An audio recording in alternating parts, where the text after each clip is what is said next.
Dan pemirsa, untuk membahas lebih lanjut kita sudah terhubung dengan politisi Partai Gerindra yang nanti akan bergabung, dan kemudian juga ada pengamat BUMN dari Universitas Indonesia yakni Mas Soto Pranoto, dan juga ada anggota Komisi 6 DPR RI fraksi Partai Golkar. Sudah ada Mas Fernando Ganinduto. Selamat malam Mas-mas sekalian. Malam, Pak.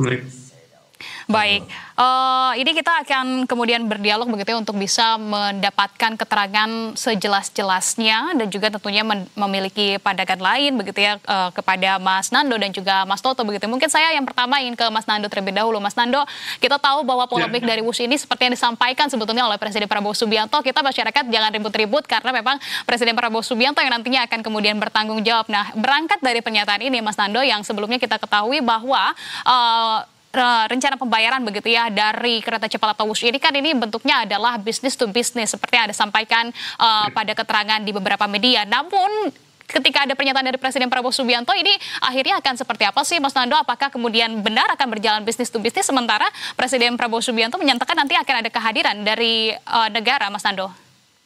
Baik, jadi gini, memang di beberapa kesempatan di media, termasuk di Berita Satu juga ya, saya beberapa saat lalu saya selalu menyatakan bahwa permasalahan yang akan dihandle oleh pemerintah, dan jangan khawatir, permasalahan ini akan selesai. Dan terbukti kemarin Pak Prabowo mengeluarkan sebuah statement yang menurut saya itu sebuah statement dari seorang pemimpin yang luar biasa hebat, yang beliau mengambil tanggung jawab penuh untuk mengantisipasi gimana caranya BUS ini akan terus berjalan dan utang itu dibayar. Itu yang pertama, Mbak Anissa.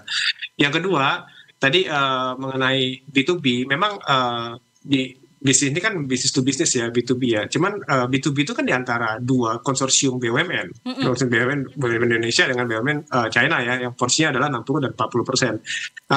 Perlu kita pahami juga bahwa BUMN ini kan ada yang memiliki itu adalah kan negara, dalam hal ini kan Danantara gitu. Jadi otomatis yang memiliki BUMN itu adalah negara. Otomatis negara, apabila ada permasalahan sini, negara dalam hal ini presiden bisa mengambil alih, Mbak. Jadi menurut saya nggak ada masalah. Emang bukan berarti harus pakai uang apa ini, enggak kan. BUMN ini kan yang memiliki negara juga, jadi otomatis yang pemimpin negara ini kan dalam hal ini kan presiden. Otomatis dia kalau misalnya mengambil alih, fine aja, nggak ada masalah menurut saya, Mbak Anissa. Oke, baik. Nah, kalau begitu pandangan dari Mas Toto seperti apa? Bagaimana Anda menilai pernyataan dari Presiden Prabowo Subianto begitu ya, terkait dengan tanggung jawab soal WUS ini, sebagaimana yang tadi disampaikan oleh Mas Nando begitu. Lantas apa pembedaannya nanti begitu dari business to business dengan adanya kehadiran negara, mungkin G2G, atau kemudian bisa jadikah malah jadi G2B? Awalnya kan memang dia pakai modelnya business to business ya. Tapi kemudian dalam perjalanannya kan kemudian bisnis ini kelihatan memiliki beberapa hambatan-hambatan lah. Nah, saya kira dalam konteks semacam ini kita mesti melihat kepada hal yang paling mendasar lah ya. Jadi kan pembangunan kereta api cepat itu ada dua hal penting ya. Satu, pembangunan prasarananya, kedua pembangunan sarananya ya. Kalau baik Undang-Undang Kereta Api nomor 23 tahun 2007, dibilang bahwa untuk pembangunan prasarana itu sebetulnya bisa diberikan kepada lembaga tersendiri, namanya Badan Penyelenggara Infrastruktur Kereta. Sementara operatornya juga bisa berdiri sendiri. Misalnya dalam case ini Kereta Api Indonesia atau KAI ya.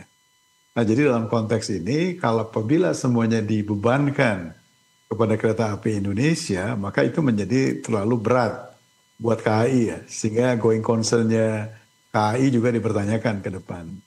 Nah, sehingga mestinya menurut saya negara hadir dalam konteks untuk mengimplementasikan Badan Penyelenggara Infrastruktur Kereta Api sebetulnya. Sehingga nanti masing-masing badan ini bertanggung jawab terhadap prasarana dan kemudian sarana secara terpisah. Ini juga penting sebagai landasan ke depan kalau misalnya pemerintah punya rencana untuk membangun berbagai macam jalur kereta api berikutnya di berbagai macam tempat di Indonesia lah ya. Sehingga dengan model seperti ini maka tidak akan ada lagi nanti timbul kegaduhan sebetulnya. Siapa bertanggung jawab terhadap infrastruktur kereta api, siapa bertanggung jawab terhadap operatorship-nya begitu ya. Karena sudah jelas. Nah, apabila ini dilaksanakan sebetulnya ke depannya, maka Kereta Api Indonesia sebagai operator tentu bisa memberikan layanan yang lebih baik lah ya, dari sudut pandang harga dan lain-lain juga mungkin bisa memberikan model pricing yang juga lebih baik karena untuk prasarananya akan dikelola oleh pihak lain ya.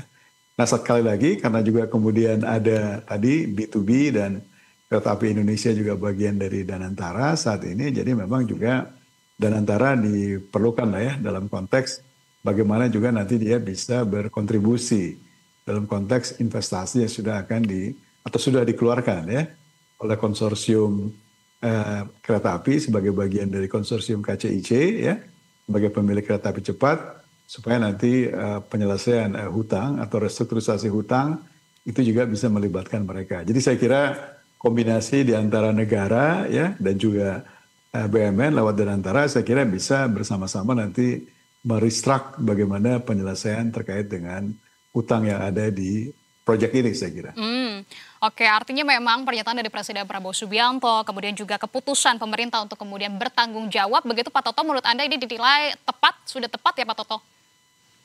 Ya menurut saya memang harus kedua belah pihak ya. Kalau semua dibebankan kepada Kereta Api Indonesia atau Danantara, menurut saya agak cukup berat lah ya. Karena bagaimanapun terkait dengan soal pembangunan infrastruktur, biasanya itu menjadi tanggung jawab negara untuk melaksanakan. Jadi saya kira kombinasi keduanya lah yang bisa menyelesaikan masalah ini.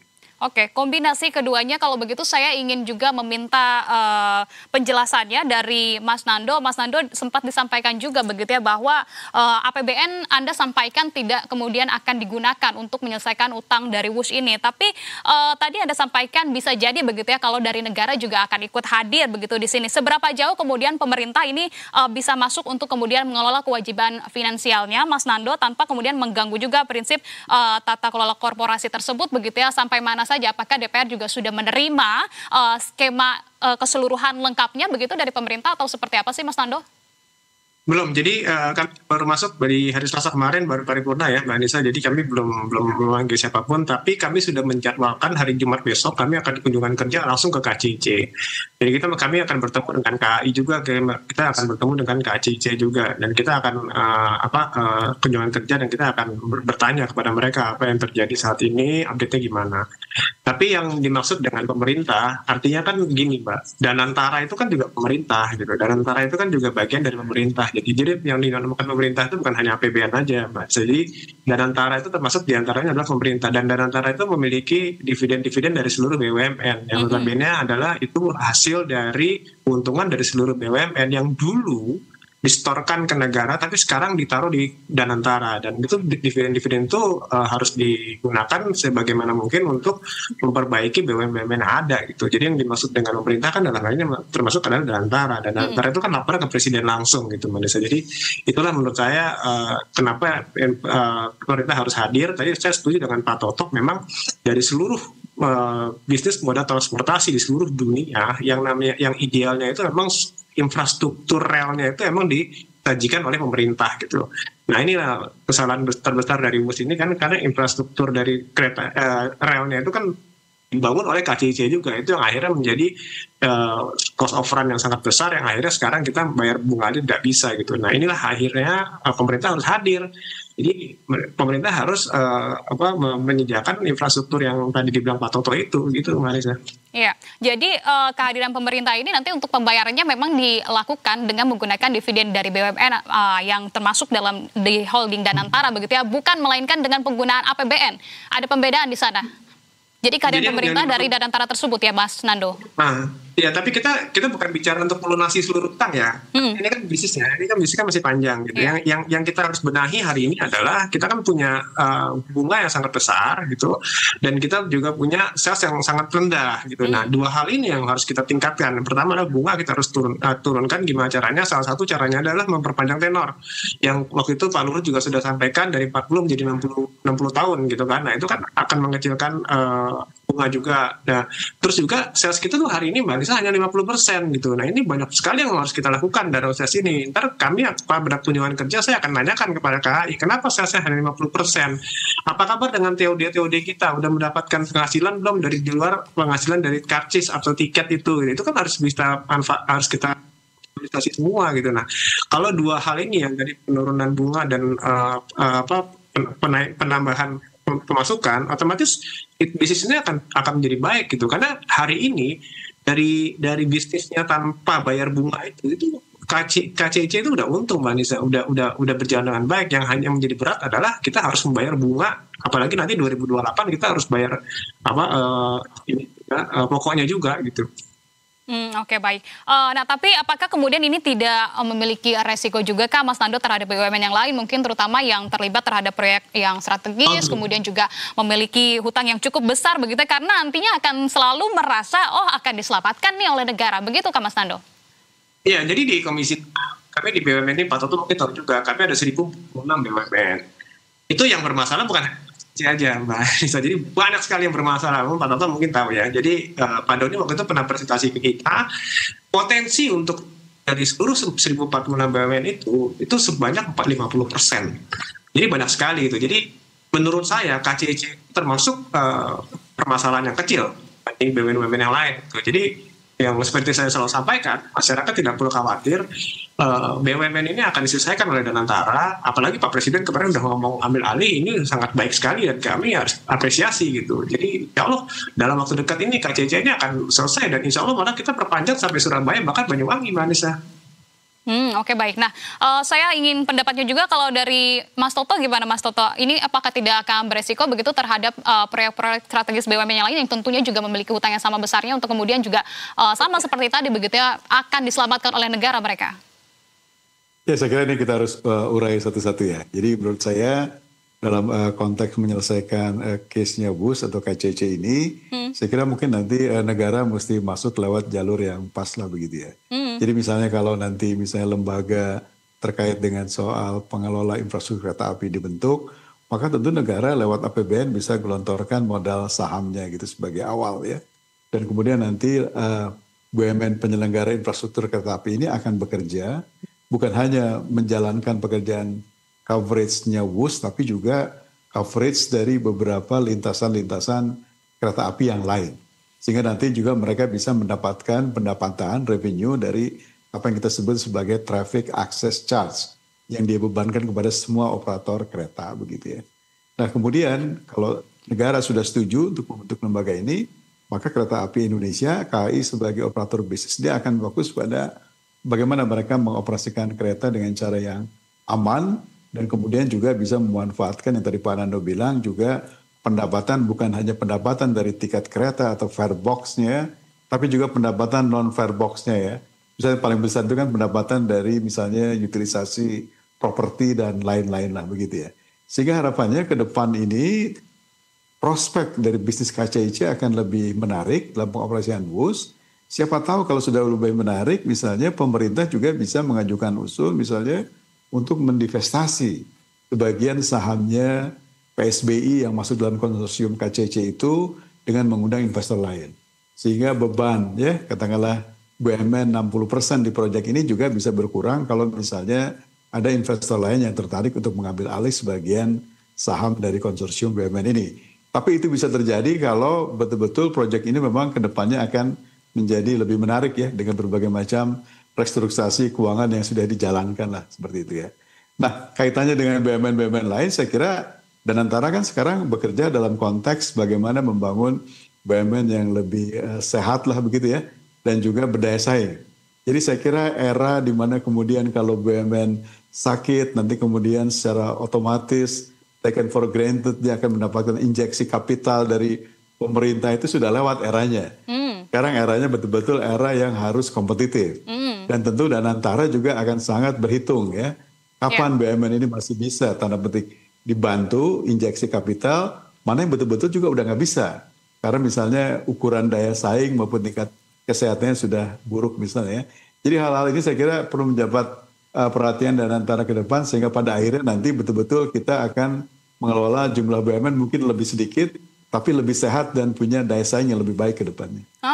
Oke, baik. Nah, terkait dengan peluang bisnis dari kereta cepat yang sangat terbuka ini dengan kemudian tadi disampaikan oleh Mas Nando juga begitu ya bahwa KCC juga sebetulnya sudah untung begitu di samping memang banyak juga kabar begitu ya bahwa adanya kerugian. Namun yang pasti ada juga wacana perpanjangan sampai dengan ke Banyuwangi, Mas Nando. Tapi kalau dari DPR sendiri begitu ya menilai kelayakan dari kapasitas keuangan negara kemudian sebelum proyek ini berlanjut, diperluas, diperpanjang seperti apa, Mas Nando? Baik, jadi kalau ada orang yang paling paham atas keuangan di negara ini adalah Pak Prabowo Subianto. Jadi kalau beliau sudah menyatakan bahwa kita punya uang banyak, kita punya kapasitas untuk membangun ini, saya rasa itu sudah sebuah keputusan yang paling akurat dan menurut saya itu harus kita realisasikan karena beliau lah yang lebih paham mengenai keuangan negara, Mbak Anissa. Jadi kami pun juga mendukung untuk gimana moda transportasi bus ini bukan hanya sampai Bandung aja, karena ini kan kita sepakat bahwa ini kan bukan tempat hiburan ya, ini kan moda transportasi yang artinya moda transportasi itu bukan hanya dari Jakarta sampai Bandung aja, tapi kita bicara sampai Surabaya bahkan sampai Banyuwangi, dan di antara Jakarta sampai Surabaya itu kan banyak stasiun-stasiun yang bisa kita lewati. Bayangin aja berapa juta manusia yang bisa memanfaatkan KCC ini nanti gitu kan. Dan itu kan spiritnya Pak Prabowo kan selalu harus mensejahterakan masyarakat gitu. Jadi menurut saya yakin Pak Prabowo sudah menyatakan itu, saya yakin ini akan berlanjut sampai Surabaya bahkan sampai Banyuwangi. Tentunya permasalahan-permasalahan yang kita hadapi hari ini itu jangan sampai terjadi lagi gitu. Itu harus kita antisipasi gimana caranya supaya permasalahan-permasalahan yang kita hadapi hari ini itu tidak kita hadapi lagi nanti. Dan saya yakin pemerintah hari ini dengan seluruh menteri-menteri dan direktur-direktur BUMN yang terlibat dalam bus ini yang dipimpin oleh Pak Prabowo, saya yakin ini tidak akan terjadi lagi gitu. Oke, baik. Tentunya kekuatan dan juga optimisme begitu ya yang disampaikan oleh Presiden Prabowo Subianto ini juga memberikan rasa aman kepada masyarakat. Lantas kalau begitu kita juga perlu juga masyarakat melihat nilai strategis dari proyek WUS ini. Mungkin saya ke Pak Toto, Mas Toto, tapi kalau kita lihat begitu kemudian juga Presiden Prabowo Subianto menekankan bahwa proyek dari WUS ini juga bukan soal untung rugi, melainkan juga soal ada aspek sosial bagi masyarakat begitu. Bagaimana Anda menilainya? Ya, kalau terkait dengan soal penyediaan transportasi publik, kan memang kita tidak bisa langsung hitung untung rugi ya. Ini kan proyek yang sifatnya jangka panjang. Jangka panjang. Dan juga ukurannya adalah ukuran di mana kemudian bagaimana kemanfaatan publiknya begitu ya, bisa memberikan istilahnya benefit yang lebih lah.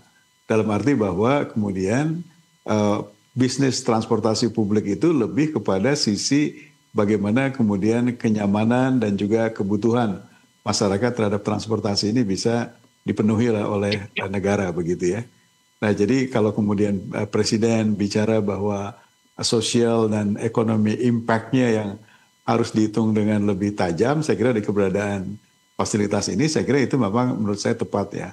Dalam arti begini misalnya, keberadaan jalur kereta api cepat bus ini nanti dalam jangka panjang bisa memberikan manfaat berapa banyak terhadap multiplier efek pengembangan ekonomi dari wilayah-wilayah menjadi jalurnya begitu ya. Multiplier efek ini yang seperti apa Pak Toto? Apakah kemudian akan ada semacam pembangunan lainnya begitu, terutama mungkin di dalam stasiun itu sendiri begitu ya, akan ada berbagai macam UMKM yang juga tentunya ini dapat mudah sekali begitu ya dipahami oleh masyarakat Pak Toto? Ya, multiplier effect itu kaitannya dengan tadi yang disampaikan juga, misalnya kalau kemudian WUS membangun beberapa transit oriented development atau TOD ya, di beberapa jalurnya. Tentu kan itu akan bisa membangun local business berjalan dengan lebih cepat lah misalnya begitu ya. Yeah. Kemudian juga kalau di jalurnya tadi kemudian dikembangkan berbagai macam fasilitas-fasilitas komersial, properti, dan lain-lain yang memungkinkan juga pertumbuhan ekonomi lokal bisa dijalankan. Saya kira juga itu akan sangat membantu percepatan pertumbuhan ekonomi di jalur yang dilalui begitu ya. Jadi kalau ke depan kemudian aksesnya bisa diperpanjang misalnya ya, bukan hanya sampai Jakarta, Bandung, tapi bahkan sampai ke Surabaya misalnya, tentu kan akan lebih banyak lagi lintasan yang bisa dilalui. Sehingga kemudian keuntungan-keuntungan sosial ekonomi yang dihasilkan dari keberadaan jalur ini tentu akan lebih tinggi dibandingkan cuman sekedar keuntungan finansial yang bisa kita ukur ya. Hmm. Tapi idealnya memang semua berjalan beriringan ya. Sehingga menurut saya syarat pentingnya ke depan tentu adalah kereta ini harus jadi lebih menarik menjadi pilihan publik sehingga okupansi rate-nya itu menjadi lebih tinggi dibandingkan saat ini baru 50% misalnya. Mestinya kan bisa 80-90%. Kemudian kedua juga optimalisasi dari seluruh pendapatan di luar pendapatan tiket penumpang. Itu juga lebih besar kalau tadi kemudian efek dari misalnya pengembangan transit oriented development dan lain-lain bisa berjalan lebih cepat. Jadi berbagai macam hal ini yang menurut saya bisa menjadi apa yang disebut Pak Presiden, perhitungan dari kereta api cepat itu bukan hanya keuntungan finansial semata, tapi juga bagaimana social economic impact-nya kepada masyarakat secara lebih luas ya. Itu yang lebih penting menurut saya. Itu akan kemudian menjadi PR juga begitu ya bagi pemerintah agar masyarakat juga lebih tertarik begitu melihat dari kereta cepat ini. Tentunya bukan dalam jangka waktu yang pendek. Saya ingin ke Mas Nando. Mas Nando, lantas bagi beberapa pihak begitu, apakah artinya yang terlalu prematur begitu kan yang menyebutkan bahwa kereta cepat Wush ini mengalami kerugian karena memang secara bisnis juga kan seharusnya ini dalam jangka waktu yang panjang mengingat ini baru 2 tahun kurang lebih begitu ya kalau tidak salah, koreksi. Mas Nando? Ya, jadi tadi Pak Toto sudah sampaikan ya, ini kan bisnis baru 2 tahun. Jadi namanya bisnis kalau 2 tahun langsung untung itu bisnis yang mungkin bisnis besar ya. Artinya ini kan moda transportasi. Pak Prabowo juga sudah sampaikan bahwa memang ini kan kita harus lihat dari beberapa keuntungan-keuntungan lain yang dipersembahkan untuk pemerintah untuk masyarakat gitu. Jadi jangan terlalu mikirin untung ruginya juga. Dan Pak Anissa bisa cek bisnis moda transportasi di seluruh dunia itu nggak ada yang untung signifikan, Mbak. Jadi memang bisnis ini bisnis yang untungnya tipis-tipis karena memang ini adalah moda transportasi ya, dan itu pun juga harus infrastrukturnya harus disediakan oleh pemerintah gitu. Jadi menurut saya ini belum dalam, menurut saya pribadi ini belum dalam kategori rugi total ya, karena ini kan baru 2 tahun. Namanya bisnis dalam 2 tahun ini kan biasa, ini masih mulai mencari gimana caranya kita mendapatkan keuntungan yang lebih gitu. Dan yang pasti hari ini kita udah mendapatkan faktor atau alasannya kita bisa nggak bayar bunganya gitu. Nah itu kan 2 faktor itu yang tadi saya sudah sebutkan di awal itu kan yang akan harus kita selesaikan gitu. Tadi Pak Toto juga sampaikan bahwa sales di luar tiket juga itu harus tingkatkan gitu. Hari ini baru 50%, itu masih jauh sekali dari 7 bulan atau 80% bahkan 90% gitu. Dan utang yang 2%, bunga yang 2% pun juga itu harus kita tekan ke bawah gitu. Jadi artinya untuk ini menjadi bisnis yang berkelanjutan, menurut saya masih opsi itu masih besar sekali, kemungkinan itu masih sangat mungkin gitu. Apalagi Pak Presiden sudah turun tangan, nggak ada yang perlu kita khawatirkan lagi, Mas. Baik. Terkait dengan tanggung jawab utang kereta cepat ini semakin tercerahkan. Kalau begitu terima kasih banyak atas pandangan dan juga informasi yang sudah dibagikan Mas Nando dan juga Mas Toto. Salam sehat selalu, sukses selalu untuk Anda. Selamat malam. Terima kasih. Selamat malam.